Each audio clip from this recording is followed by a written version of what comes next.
नमस्कार, आप देख रहे हैं डिजियाना न्यूज़। मैं हूं आपके साथ रोशनी शर्मा। कैंसर यानी एक जानलेवा बीमारी। कैंसर ही नहीं, कैंसर का इलाज भी तकलीफदेह होता है। दुनिया में हर साल करीब 1 करोड़ लोग कैंसर की वजह से अपनी जान गंवा देते हैं।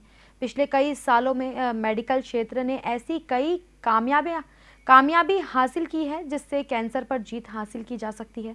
आज राष्ट्रीय कैंसर अवेयरनेस डे है और आज हम आपको बताएंगे कि कैंसर के इलाज से जुड़ी वो उपलब्धियां जिन्होंने कैंसर की लड़ाई में मरीजों को जिंदगी का तोहफा दिया है। ये सब जानेंगे हमारे संवाददाता प्रवीण सावंत जी से। प्रवीण जी, आज राष्ट्रीय कैंसर अवेयरनेस डे है। ये अंतर्राष्ट्रीय डे से कितना अलग है और ये क्यों मनाया जाता है? जी देखिए रोशनी, देश में जो है वो बीमारियों के प्रति जो है वो आमजन में जागरूकता वैसे ही कम है और विशेषकर कैंसर को लेकर तो ना के बराबर जागरूकता रही है। पिछले कई वर्षों में हमने देखा है जब केंद्रीय मंत्री डॉक्टर हर्षवर्धन ने वर्ष 2014 में राष्ट्रीय कैंसर दिवस की घोषणा की, यानी कि 7 नवंबर को। 7 नवंबर से 2014 से हम राष्ट्रीय कैंसर दिवस मनाते आ रहे हैं। तो ये सिर्फ इसलिए प्रारंभ किया गया कि विश्व कैंसर दिवस के अलावा भी हमें और ऐसी जागरूकताओं की आवश्यकता है ताकि हम कैंसर से पीड़ित लोगों को बचाया जा सके। क्योंकि अभी अगर हम आज के आंकड़ों की बात करें तो 13.5 लाख जो है वो कैंसर के मरीज हैं। किन हालातों में होता है, लक्षण क्या है, क्या उपचार है, क्या कुछ नया प्रारंभ हो चुका है, इन सब पर बात करने के लिए हमारे साथ मौजूद हैं डॉक्टर दिलीप आचार्य सर। सर, हम जानेंगे कि कैंसर को लेकर इतनी जागरूकताएं कई वर्षों से की जा रही, लेकिन उसके बाद भी क्यों आवश्यकता पड़ी हमें कि हमें अपना राष्ट्रीय कैंसर दिवस भी मनाना पड़ा? आज 2014 में डॉक्टर हर्षवर्धन द्वारा जो है राष्ट्रीय कैंसर अवेयरनेस डे चालू किया गया है। वो इसीलिए चालू किया गया है कि सबको कैंसर के विषय में बता सकें। हम कोई भी दिन अगर होता है, जैसे वर्ल्ड कैंसर डे की बात करें 1 फरवरी या वर्ल्ड नो टोबैको डे 31 मई की बात करें, तो सबका ध्यान इस वक्त आकर्षित होता है। मीडिया हुआ, पॉलिटिशियंस हुए, बाकी सब लोग भी इसमें कोई एक्टिविटी होती है। इसी कारण से यह किया गया है क्योंकि दुनिया में सभी जगहों पे कैंसर बढ़ता जा रहा है। उसका ये कई कारण हैं। उनमें से एक ये भी है कि उम्र बढ़ रही है, खान पान लोगों का गड़बड़ होता जा रहा है, लोगों की लाइफस्टाइल जो है बिगड़ती जा रही है। जैसे कि टोबैको जो है, तंबाकू जो है, वो करीब करीब 4 लाख मौतें उससे हो रही हैं। 13 लाख कैंसर के तंबाकू जनित बीमारियां हो रही हैं लोगों को, क्योंकि लोग तंबाकू सेवन करते जा रहे हैं। अल्कोहल जो है एक सीमित मात्रा में ठीक है, परंतु वो भी 7 प्रकार कैंसर का कारण बनता है। मोटापा जो है, जो अपने खासकर महिलाओं में रजोवती के बाद में जो होता है, उसमें ब्रेस्ट कैंसर बढ़ता है। मोटापा से करीब करीब 11 प्रकार के कैंसर होते हैं। तो ये हम लोग कह सकते हैं इनडायरेक्टली कि कैंसर एक लाइफस्टाइल डिजीज़ भी बनता जा रहा है। सर, लेकिन हम देखें देश में वैसे ही जागरूकता की कमी है बीमारियों को लेकर, ख़ास तौर पर कैंसर को लेकर कितने जागरूक हैं देश में? क्योंकि आप लगातार कई वर्षों से इस फील्ड में काम भी करते रहे, कई जगह सेमिनार्स भी लेते हैं, आपने भी इसको अनुभव किया होगा कि क्या कैंसर के प्रति देश में जागरूकता उतनी है जितनी विदेशों में हमको देखने को मिलती है? नहीं, आपने बिल्कुल सही कहा कि कैंसर की जागरूकता अपने देश में कंपैरेटिवली विदेशों से कम है। जैसे मैं ब्रेस्ट कैंसर की बात करूं, आज महिलाओं में क्या पुरुषों में भी सबसे ज़्यादा होने वाला कैंसर जो है, पूरे ओवरऑल बात करें महिलाओं में, आज से 10-12 साल पहले सर्विक्स का कैंसर, गर्भाशय के मुंह का कैंसर सबसे ज़्यादा होता था, परंतु पिछले 10-12 साल से ब्रेस्ट कैंसर सबसे ज़्यादा होने लगा है। परंतु क्या हैगा कि दुनिया के 157 देशों में ब्रेस्ट कैंसर सारे कैंसर्स में सबसे ज़्यादा होता है महिलाओं में। अपने अमेरिका में एक बात करें, जैसे मैं देखा जाके मैंने कि वहाँ पे हर 8 में से 1 महिला को ब्रेस्ट कैंसर होता है। अपने यहाँ जो है हर 23-24 में से गांव शहर में और 27-28 में से गांव में ब्रेस्ट कैंसर हो रहा है। परंतु वहाँ पर ब्रेस्ट कैंसर से मृत्यु दर कंपैरेटिवली कम है अपने यहाँ से। क्यों? क्योंकि वो लोग ब्रेस्ट कैंसर का डायग्नोसिस जल्दी कर लेते हैं और उसका इलाज भी पूर्णतः कराते हैं। हमारे यहाँ पे अभी भी लोग मेमोग्राफी उतने नहीं करा रहे हैं, ब्रेस्ट सेल्फ एग्जामिनेशन जो नहीं हो रहा है।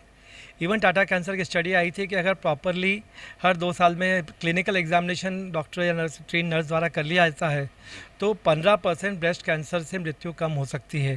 क्योंकि early diagnosis definitely it has to be linked with treatment properly. Sir, आप जैसे कई डॉक्टर्स देश भर में इसको लेकर जागरूकता अभियान चलाए हुए हैं। क्या कुछ लगा आपको कि पिछले कुछ वर्षों में जागरूकता बढ़ी और लोग जो है वो सेल्फ जो चेकअप होता वो, या फिर ब्रेस्ट कैंसर के लिए मेमोग्राफी होती वो, इस तरह की लोगों में जागरूकता आई और वो कराने के लिए खुद से डॉक्टर की सलाह के बिना पहुंच रहे हो? देखिए, मैं से IMS जुड़ा हुआ हूँ, इंडियन मेडिकल एसोसिएशन का। I am also national committee chairman of the national cancer and tobacco control. हम लोग सालों से इसमें कोशिश कर रहे हैं और इसका रिजल्ट तो मिल रहा है, लोगों में अवेयरनेस बढ़ रही है।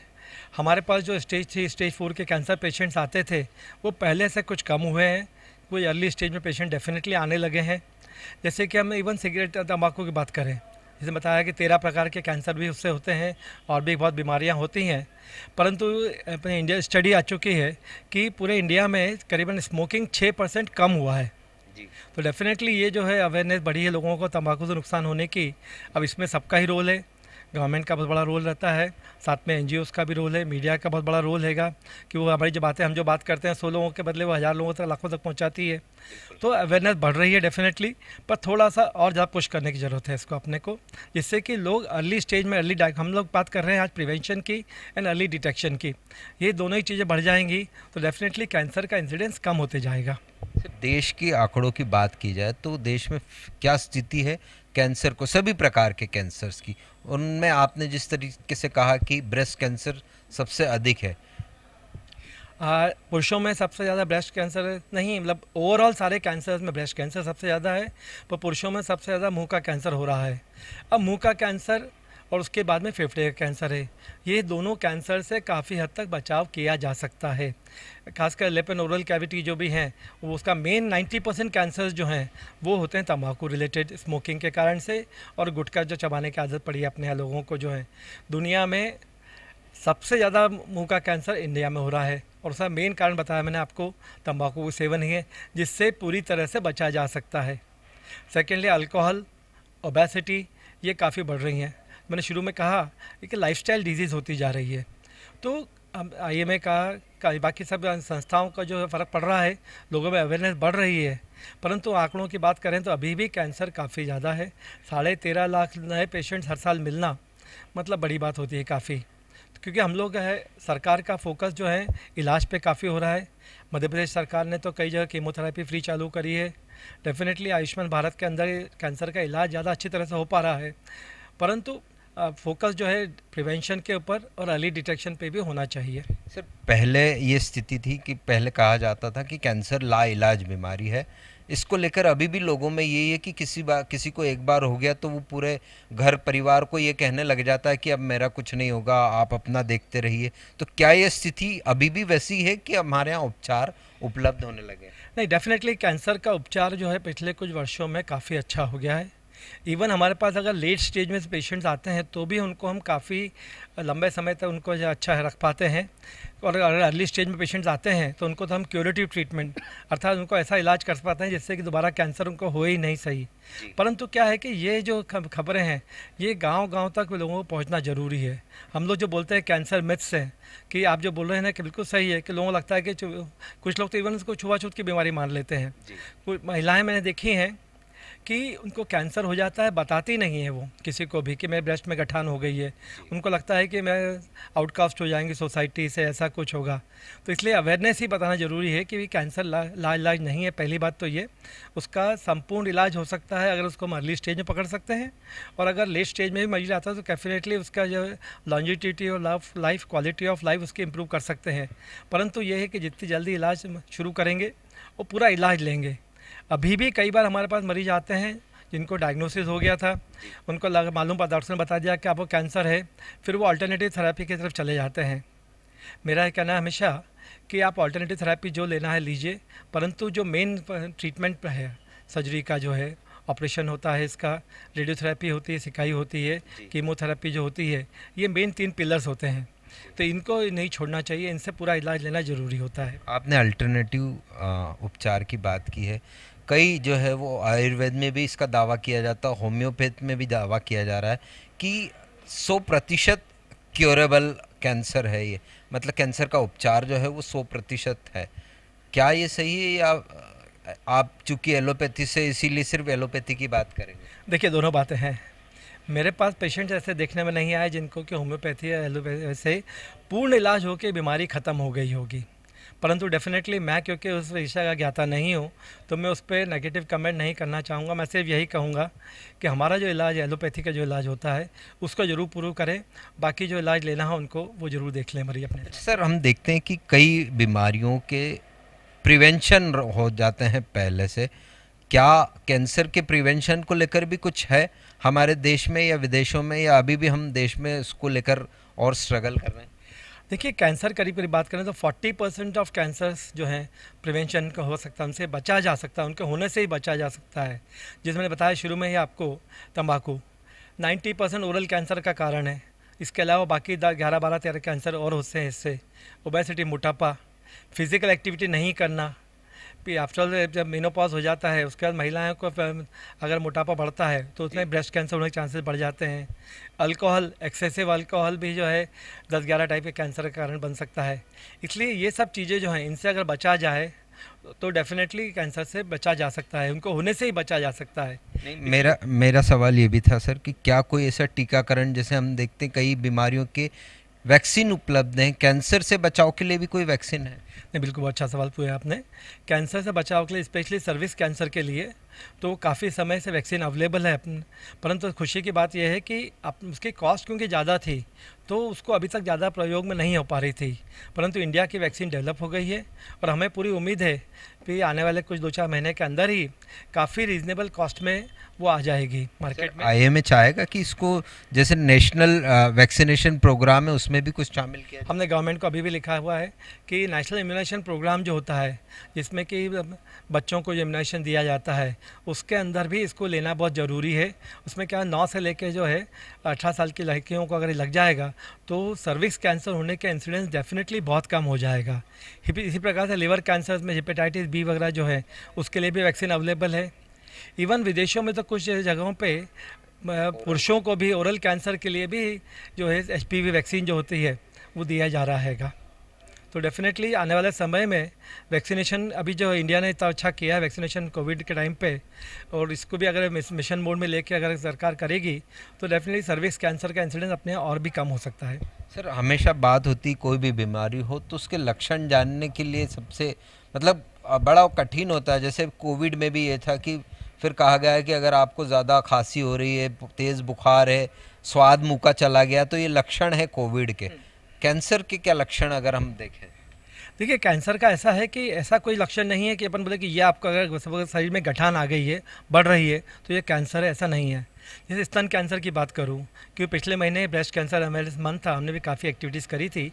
तो स्तन के लिए जो है गठान सबसे ज़्यादा होता है कि ऑलमोस्ट 80-85% पेशेंट्स को गठान हो जाती है स्तन में। परंतु यहाँ भी बताना ज़रूरी है कि हर गठान कैंसर की नहीं होती है। मुँह में छाला अगर हुआ है तो वो कैंसर का भी हो सकता है, नॉन कैंसर भी हो सकता है ना। उसी प्रकार से अगर इवन मुंह नहीं खुल पा रहा है, जो व्यक्ति सालों सालों से तंबाकू खा रहा है उसका मुंह खुलना कम हो जाता है, या उसको मुंह में सफ़ेद दाग, लाल दाग हैं जिसको हम ल्यूकोप्लेकिया, एरिथ्रोप्लेकिया बोलते हैं, तो ये प्री कैंसरस कंडीशन हो सकती हैं। कैंसर की शुरुआत हो सकती है जिसके अंदर की कैंसर बाद में बन सकता है। इसका हम इसी पे इलाज कर लिया हमने तो कैंसर डेवलप ही नहीं होगा। उसी प्रकार से इस प्रकार से जो है आदमी को जो कमजोरी होती है, वज़न कम होने जा रहा है, तो इन में छाला जो है बढ़ता जा रहा है, गठान जो है बढ़ती जा रही है। ये इंडिकेशन है, अगर ऐसा कुछ होता है तो आपको तुरंत संपर्क करना, तो डॉक्टर को अपने के दिखाना जरूरी होता है ना। ऐसे कई चीज़ें और भी हैं, परंतु ऐसा नहीं है कोई भी कि ये चीज़ हो गई तो आपको कैंसर ही है। महिलाओं को देखा मैंने कि मतलब गठान साहब साल भर से थी, हमें तो लगा साहब हिल रही गठान कैंसर के नहीं है। हम हमेशा ये कहना चाहेंगे कि एक डॉक्टर से जो उस मामले में एक्सपर्ट है उसको जांच करा लें और उसकी जांच के बाद डिसाइड करें कि उसको कैंसर है या नहीं है। सर हम देखते हैं कि कई बार ऐसा भी होता है कि महंगे उपचार के कारण लोग जो है वो जाना डरते हैं, क्योंकि हमारे देश में अधिकतर पॉपुलेशन ग्रामीण क्षेत्र में रहती है और वहाँ पर जो इकोनॉमिकल कंडीशन है वो उतनी बेहतर नहीं है जितनी शहरों में होती। तो ऐसे में अधिकतर मरीज़ वहीं से सामने आते हैं और वो उसका एक बड़ा कारण ये है कि इकोनॉमिक कंडीशन वहाँ नहीं होने से वो ना तो अर्ली डायग्नोस पर जा पाते हैं। नहीं, क्या आईएमए कुछ इस बारे में भी सजेस्ट करेगा कि सरकार को इस तरह के डायग्नोसिस जो है वो पूरी तरीके से निःशुल्क कर देना चाहिए? देखिए आईएमए ने शुरू से ही कहा है जैसे कि सर्विक्स कैंसर जो होता है उसके लिए HPV जांच होती है, या उसके लिए पैप्समेयर होता है, जो कि हर जगह पे आराम से हो सकता हैगा। सरकार ने गवर्नमेंट को, IIMA ने गवर्नमेंट को भी कहा है हर जगह ही कि प्रिवेंशन के ऊपर, अर्ली डिटेक्शन के ऊपर ध्यान देना निहायत ज़रूरी है, और सरकार ने थोड़ा थोड़ा किया भी है। इलाज की बात करें तो डेफिनेटली मध्य प्रदेश में तो हम जो हैं आयुष्मान भारत के कारण, जिसके अंदर 5 लाख तक का इलाज फ्री हो जाता है, स्थिति सुधरी है और आगे और सुधरने की उम्मीद है। और जो कैंप्स लगते रहते हैं उससे भी फ़र्क पड़ेगा ही सही, परंतु उससे आज ज़रूरी है कि अवेयरनेस होना चाहिए। जैसे आपने आज रखा है नेशनल कैंसर अवेयरनेस डे है, मरीजों को उसके लक्षण मालूम पड़ेंगे, उनको मालूम पड़ेगा कि अगर मेरे को ब्रेस्ट कैंसर अगर पहली स्टेज में डायग्नोज हुआ तो मेरे 5 साल ज़िंदा रहने के चांसेस जो है 98% है। यही अगर ब्रेस्ट कैंसर मेरे को जब स्टेज 4 में डायग्नोज हुआ तो 5 साल जिंदा रहने के चांस मेरे 16% रह जाते हैं और भी कम हो जाते हैं। तो early diagnosis is the key. Plus अपन जो बात कर रहे हैं पैसों की भी, तो अगर शुरू में इलाज मिल गया तो कम पैसों में अच्छी, हाँ, और अगर काफ़ी लेट स्टेज में आता है तो उससे खर्चा पानी बहुत बढ़ जाता है। डॉक्टर साहब, हर बीमारी में डॉक्टर्स जो मैंने कहते सुना है वो लाइफस्टाइल में चेंज और खान पान में बदलाव, क्या कैंसर के लिए भी यही एक मूल मंत्र काम करेगा? डेफिनेटली बचाव के लिए तो ये मूल मंत्र काम करेगा ही सही। जैसे लाइफस्टाइल डिजीजेज हो रही हैं, खान पान की बात भी करें तो आजकल फास्ट फूड ज़्यादा होने लगा है, तो उसमें भी काफ़ी प्रॉब्लम्स आती हैं लंबे समय के बाद में। आपने देखा लोगों का अवेयरनेस बढ़ रही है काफ़ी अब तो खान पान के विषय में भी, और लोग बोलते हैं कि मीट वगैरह जो है, स्पेशली रेड मीट वगैरह जो है, उससे रेक्टल कैंसर का कारण बन जाता है। ऐसा ही नहीं है कि आपने आज कुछ खा लिया, 10 दिन कुछ खा लिया तो आपको कैंसर हो जाएगा, परंतु लंबे समय तक इन चीज़ों का असर पड़ता ही पड़ता है। इसलिए हम कहते हैं कि कैंसर को आप लाइफस्टाइल डिजीज़ भी बोल सकते हैं। तो आप हमारे दर्शकों को क्या वो 2 टिप्स देना चाहेंगे जिससे कि वो कैंसर से कम जो है वो बचे रह सकते हैं? Stop alcohol in any form, किसी भी रूप में अल्कोहल को अवॉइड कर सकें सबसे अच्छा रहेगा, या कम से कम लें। तंबाकू को टोटल नो, वेदर वो स्मोकिंग हो, ई सिगरेट हो या आपका गुटखा हो, कि बिल्कुल नहीं होना चाहिए। इवन मैं बात करूंगा यहाँ पे जो कि पब बार में चलता है, हुक्का बार जो है, हुक्का बार का एक सेशन करीब 100 सिगरेट पीने के बराबर हो जाता है। तो युवाओं को चाहिए वहाँ बिल्कुल नहीं जाएं। लड़कियों को सर्विक्स के लिए जो वैक्सीन आ गई है उनको डेफिनेटली लगवाना चाहिए, और मोटापा से कम बचने के लिए आपको रेगुलरली फिजिकल एक्सरसाइज कम से कम सप्ताह में 5 दिन आधा घंटा करना ही चाहिए। वैसे भी कहा जाता है कि सब बीमारियों के लिए मूल मंत्र यही कि अगर आप रेगुलर एक्सरसाइज करते हैं तो बीमारियों के चांसेस कम हो जाते हैं। डेफिनेटली अगर आप फिट रहेंगे तो कई बीमारियों से बच सकते हैं, स्पेशली इंक्लूडिंग कैंसर ऑल्सो। तो बिल्कुल रोशनी, जिस तरीके से डॉक्टर दिलीप आचार्य ने हमें कई महत्वपूर्ण जानकारियां दी है, राष्ट्रीय कैंसर जागरूकता दिवस के अवसर पर इस तरह की जानकारी हमारे दर्शकों के लिए वो बहुत काम की हो सकती है, क्योंकि अगर हम अपनी लाइफस्टाइल में चेंज कर लेते हैं, खान पान में, और नियमित व्यायाम करते हैं तो हो सकता है कैंसर से हम बचें, और ना सिर्फ कैंसर से बल्कि कई अन्य बीमारियों से भी बच सकते हैं। तो जागरूकता ही उपचार है, इसी मूल मंत्र पर देश में भी राष्ट्रीय कैंसर जागरूकता दिवस मनाया जा रहा है, और हम उम्मीद करेंगे न सिर्फ हमारे दर्शक बल्कि प्रदेश के सारे लोग जो हैं वो कैंसर के प्रति जागरूक रहें, अपने आप को व्यायाम, कसरत और नियमित खान पान की तरफ जोड़े, ताकि न सिर्फ वो इन कैंसर से बचे बल्कि अन्य बीमारियों से भी बच सकते हैं। जिस तरह से आपने बताया कि जागरूकता बहुत अहम भूमिका निभाती है, लेकिन इसके अलावा जो मरीज की मानसिक स्थिति जो रहती है, मेंटल हेल्थ की हम बात करें, वो कितनी अहम भूमिका निभाती है किसी भी तरह की बीमारी हो, कैंसर हो, किसी भी तरह की बीमारी में उसको ठीक करने के लिए? क्योंकि सबसे ज़्यादा जो हम कहते हैं कैंसर, तो मरीज यही सोच लेता है कि अब हमारा कुछ नहीं होगा, जीवन काफ़ी कम हो गया है। मेंटल हेल्थ कितनी अहम रहती है इसमें? जी बिल्कुल, डॉक्टर दिलीप आचार्य से समझें सर, जब कभी कोई क्योंकि घातक रोग में कहा गया है ये, ऐसे में उनकी मेंटल हेल्थ भी बड़ी इल हो जाती है। वो जो मरीज़ होता है वो जितना बीमारी से न मरता हो या नुकसान न लेता हो, उससे ज़्यादा मेंटल हेल्थ से ले लेता है। देखिए, अभी कुछ सालों से देखने में आ रहा है कि लोगों के मेंटल हेल्थ भी बहुत ज़्यादा अफेक्ट हो जाती है।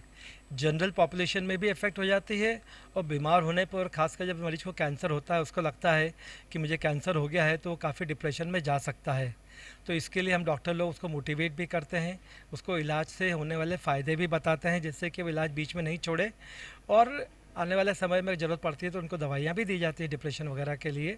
पर ये आपका कहना बिल्कुल सही है कि कुछ कुछ लोग मेंटल पेशेंट्स, मेंटल डिसऑर्डर्स उनको हो सकते हैं, परंतु डॉक्टर उसको समय पे पकड़ के उसका अच्छा इलाज कर सकते हैं। सर एक सवाल और आया इसी से कि कोविड के बाद, आफ्टर कोविड, क्या देख रहे हैं कैंसर के मरीजों में? एक्चुअली शुरू में जब कोविड ख़त्म हुआ, अब तो हमें कहना चाहिए कि 6-8 महीने हो गए हैं, तब शुरू में क्या है, कोविड के समय में कुछ लोगों ने अपनी जांचें बिल्कुल नहीं कराई। जिनका कैंसर तो जिनको हो गया था वो भी डरते थे अपना कीमोथेरेपी या रेडियोथेरेपी लेने में जाने के लिए। बीच में 1-2 महीने तो बंद भी था, परंतु उसके बावजूद भी तो थोड़ा सा सबका ट्रीटमेंट डिले ज़रूर हुआ है, लोगों का डायग्नोसिस डिले हुआ है, परंतु ओवरऑल अब जो है स्थिति वापस सुधर गई है। लोग अपने एक बार ज़रूर फ़ायदा मिला है कि लोग अपने हेल्थ के लिए कोविड में कॉन्शियस हो गए हैं।